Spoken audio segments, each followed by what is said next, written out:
అందుకని పద్మం ఎందుకు అర్చన చేయాలి, పద్మంలా మనం ఎందుకు ఉండాలంటే ఉండాలి. ఎందుకు ఉండాలి?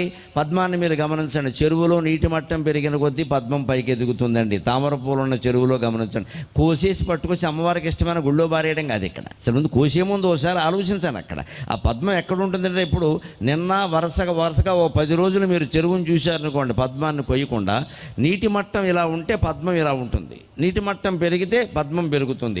నీరు గొలది తామర సుమ్మి అంటాడు పింగళి సూరణ కళాపూర్ణోదయం. నీటిని బట్టి తామర ఎదుగుతుంది కదా. బుద్ధిమంతుల యొక్క ప్రజ్ఞ ఎలాంటిదంటే, వారి ప్రజ్ఞ, వారి యొక్క వైరాగ్యం అన్నీ కూడా జనాన్ని బట్టి ఎదుగుతూ ఉంటాయి. ఎవడు మనకి బ్లాక్మెయిల్ చేసే అవకాశాలు ఎవరికి ఇవ్వద్దండి. అదే పద్మం అంటే. పద్మం నీరు పెరిగిన కొద్దీ పైకి ఎదిగిపోతుంది.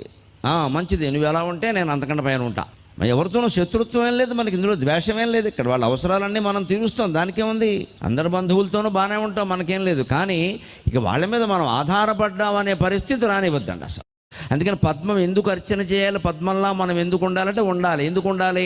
పద్మాన్ని మీరు గమనించండి, చెరువులో నీటి మట్టం పెరిగిన కొద్దీ పద్మం పైకి ఎదుగుతుందండి. తామర పూలు ఉన్న చెరువులో గమనించండి, కోసేసి పట్టుకొచ్చి అమ్మవారికి ఇష్టం